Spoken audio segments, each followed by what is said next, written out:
hari ini kita kembali belajar di rumah untuk menghindari penyebaran COVID-19. Kali ini kita belajar sains bersama Kak Herman ya. Ayo sediakan alat tulis dan bersiaplah menjawab pertanyaan. Kerjakan pertanyaan ini sebagai PR dengan bimbingan guru atau orang tuamu ya. Sekarang mari kita simak pelajaran dari Kak Herman. Aku jalan ya. Ya, Ya, kau mati. giliranku ya. Ya. Mati. Ikutan main dong. Lah, caturnya kok nggak berantakan sih? Ya dong, ini kan papan catur ajaib, namanya Magneto. Makanya Arik, kalau ada orang lagi main jangan iseng. Aku bingung deh. Di rumah, ibuku menempelkan kertas di kulkas, tapi tidak memakai lem. Ibuku menjawab memakai magnet. Dan sekarang papan catur ini aku angkat, tidak jatuh juga. Dia bilang pakai magnet juga. Magnet itu apa sih? Kamu kalau mau nanya magnet sama aku, tapi kalau mau dijawab sama Fadil dan Dea. Kirain yang mau jawab kamu. Arik, magnet memiliki dua kutub, yaitu kutub utara dan kutub selatan. Jika kutub tidak senama didekatkan, maka akan terjadi gaya saling tarik-menarik. Contohnya, pada catur ini. Tetapi jika kutub senama didekatkan, maka akan terjadi gaya tolak-menolak. Bagaimana Arik? Apakah kamu sudah mengerti tentang magnet? Oh, aku sudah mengerti sekarang tentang magnet.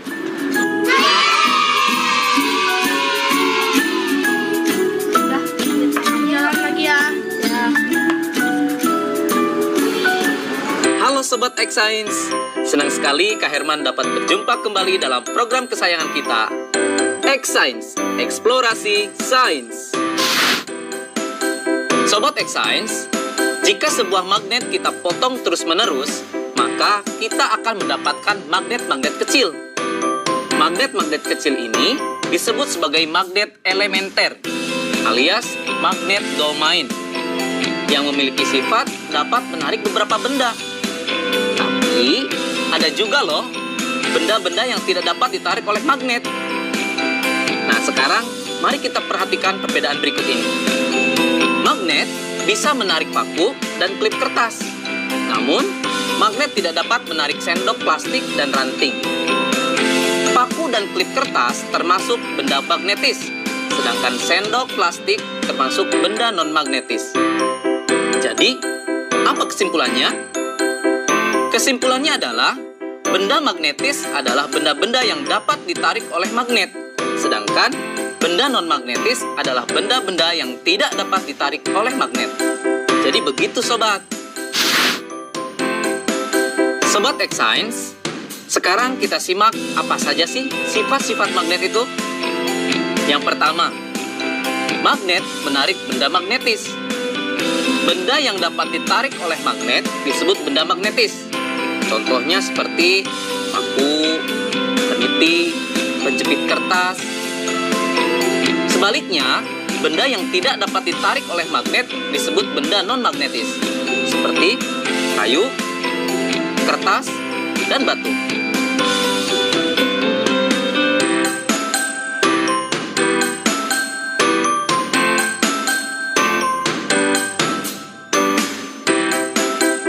Sifat yang kedua adalah magnet mempunyai dua kutub.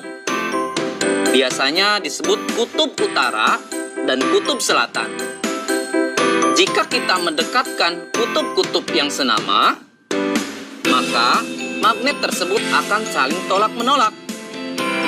Sebaliknya, jika kita mendekatkan kutub-kutub yang tidak senama, maka magnet tersebut akan tarik-menarik. Loh, kok bisa ya Sobat X Science? Ternyata hal ini terjadi karena arah gaya magnet keluar dari kutub utara masuk ke kutub selatan. Sifat yang ketiga, gaya tarik magnet paling kuat terletak di bagian kutub magnet. Garis medan magnet secara alami berkumpul bersama di ujung magnet. Bagian ujung magnet ini disebut sebagai kutub magnet. Karena garis gaya magnet berkumpul di ujung magnet, gaya tarik paling kuat terletak di bagian kutubnya. Yang terakhir, gaya magnet dapat menembus benda tertentu. Kekuatan gaya tarik magnet ditentukan oleh ketebalan benda yang menjadi penghalang antara magnet dengan benda magnetisnya dan jarak antara magnet dengan benda magnetis tersebut. Bagaimana? Menyenangkan bukan belajar sains? Dengan belajar sains, kita menyadari akan kekuasaan Tuhan yang Maha Esa yang telah menciptakan magnet lengkap dengan keunikan sifat-sifatnya. Sehingga kita dapat menggunakannya untuk kehidupan dan dapat menambah rasa syukur kita. Saatnya kita bernalar. Yuk, mari kita bernalar ya. Ada satu magnet batang T, U, dan dua batangan benda yaitu P, Q, dan RS. Dua batang benda P, Q, dan RS didekatkan pada magnet TU. Hasilnya ditunjukkan pada tabel berikut ini.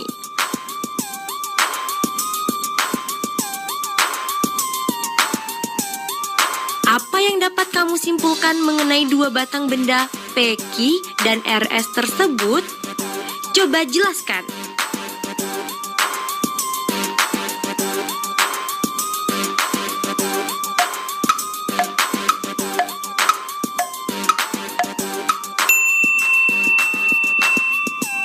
Yuk simak pembahasannya. P, Q adalah magnet, sedangkan RS adalah benda magnetis. P, Q adalah magnet karena ketika ujung P didekatkan dengan ujung T, terjadi saling tarik-menarik.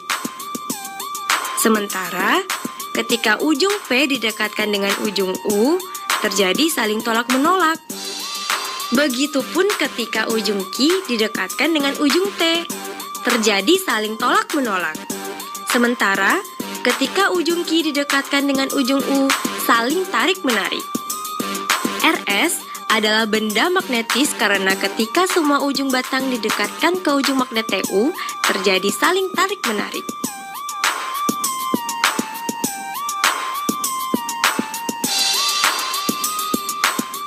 Nah adik-adik, sekarang waktunya menjawab pertanyaan. Siap-siap mencatat ya. Pertanyaannya adalah, benda-benda apa saja di rumahmu yang bisa ditarik magnet? Dan benda-benda apa yang tidak bisa ditarik magnet? Dicatat ya. Benda-benda apa saja di rumahmu yang bisa ditarik magnet? Dan benda-benda apa yang tidak bisa ditarik magnet? Nanti jawablah pertanyaan ini sebagai tugas di rumah ya. Kerjakan pertanyaan dengan bimbingan guru atau orang tuamu.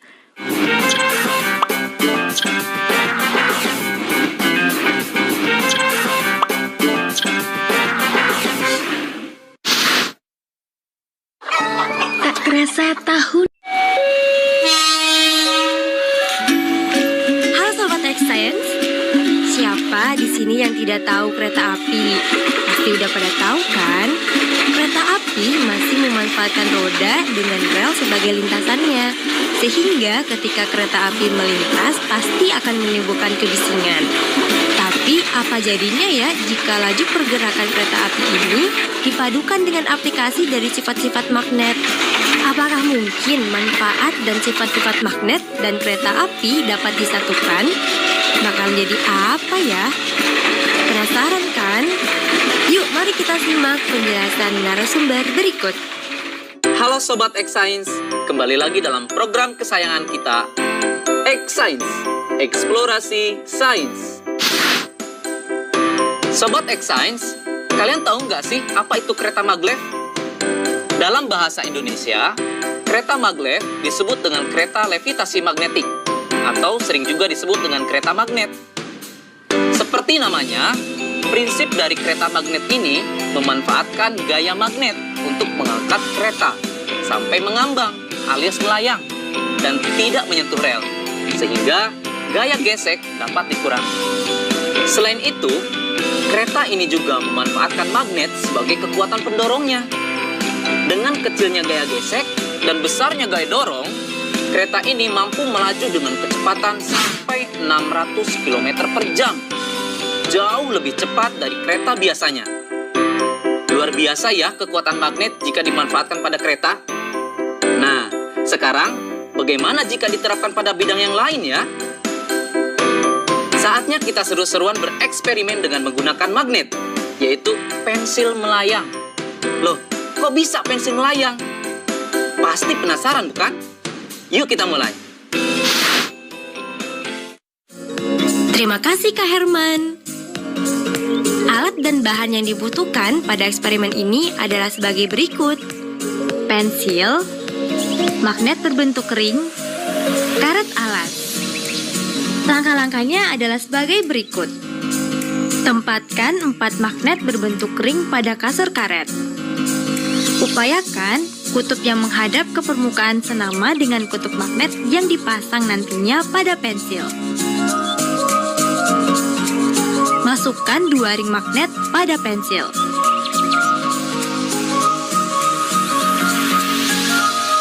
Tempelkan pensil pada sandaran kasur karet. Seketika pensil melayang. Nah, kok bisa sih? Sekarang, mari kita amati yang terjadi. Wah, pensilnya melayang. Seru sekali ya, sobat.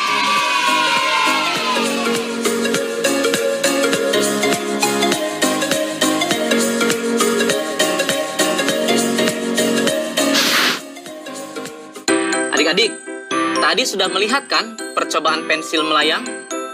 Sudah tahu jawabannya kenapa pensil bisa melayang? Pensil dapat terangkat ke atas dan melayang karena pengaruh dari gaya tolak-menolak kutub magnet yang senama antara magnet yang ada di pensil dan magnet yang ada di styrofoam.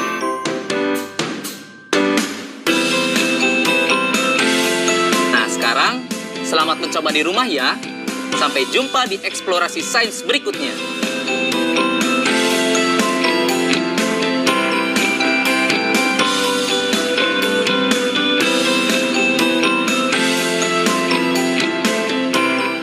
Nah adik-adik, menarik ya penjelasan Kak Herman. Ada kereta yang bisa melayang seperti kereta magnet maglev. Dan ternyata kita juga bisa membuat pensil melayang. Sekarang waktunya menjawab pertanyaan. Siap-siap mencatat ya.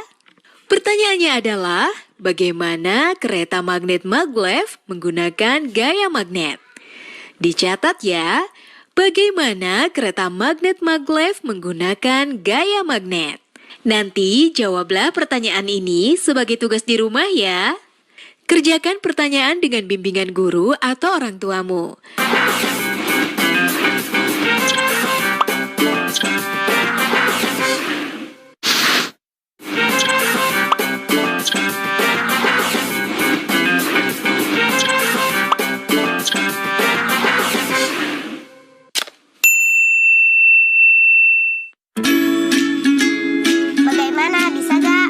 Bisa dong, caranya kita gabungkan kabel ini ke bohlam.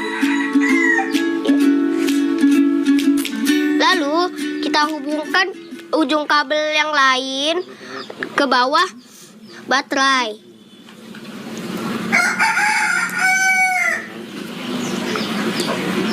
Jadi deh. Ya, keren ya. Kalian lagi apa sih? Oh, bikin lampunya menyala. Sini aku juga bisa.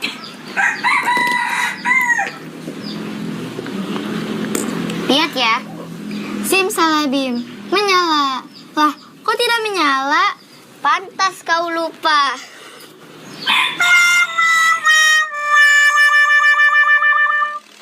Halo Sobat X-Science, kembali lagi bersama Kak Herman dalam program kesayangan kita, X-Science, Eksplorasi Sains.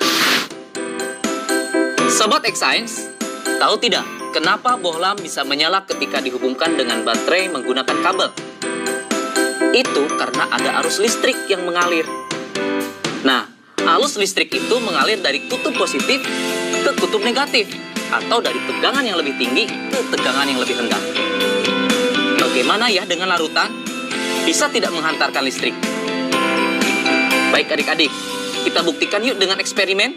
Sobat X-Science, eksperimen kita kali ini adalah percobaan larutan elektrolit dan non-elektrolit. Alat dan bahan yang dibutuhkan dalam eksperimen ini yaitu toolkit listrik yang berisi gauge-meter, aquades, air garam, dan air asam jawa. Setelah semua alat dan bahan tersedia, maka langkah selanjutnya masukkan ujung kabel ke larutan aquades, lalu amati jarum pada meteran alat atau disebut gauge. Tidak bergerak. Setelah itu, ulangi proses kegiatan dengan menggunakan larutan air garam dan larutan asam jawa. Perhatikan pergerakan jarum pada gauge meter.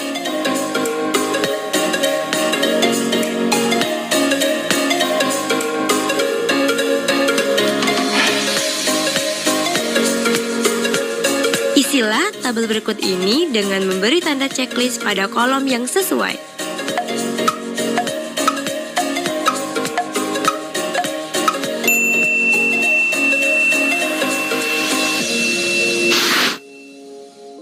Sobat X-Science, sekarang kita simak ya penjelasan hasil eksperimennya. Ternyata ada 2 macam larutan berdasarkan kemampuannya dalam menghantarkan arus listrik. Larutan yang tidak menghantarkan arus listrik disebut larutan non-elektrolit. Sementara, larutan yang bisa menghantarkan arus listrik disebut larutan elektrolit. Kok bisa demikian ya adik-adik? Begini, kakak jelasin ya. Larutan non-elektrolit tidak dapat menghantarkan arus listrik karena di dalamnya tidak ada ion. Contohnya, air aquades atau air murni. Makanya, tadi dalam percobaan, jarum pada gauge meter tidak bergerak. Sekarang, bagaimana sih larutan yang dapat menghantarkan arus listrik? Larutan elektrolit terbentuk dari terlarutnya senyawa elektrolit dalam peralut air, di mana senyawa itu terurai sempurna membentuk ion positif atau disebut kation dan ion negatif atau disebut anion. Pada saat arus listrik melewati larutan elektrolit, ion-ion dalam larutan menghantarkan arus listrik, seperti layaknya dalam kabel. Nah, Sobat X-Science, sekarang kita lihat larutan garam dan larutan aquades. Jarum pada gauge meter bergerak pada larutan air garam. Ini menunjukkan kalau air garam dapat menghantarkan arus listrik. Kenapa bisa demikian?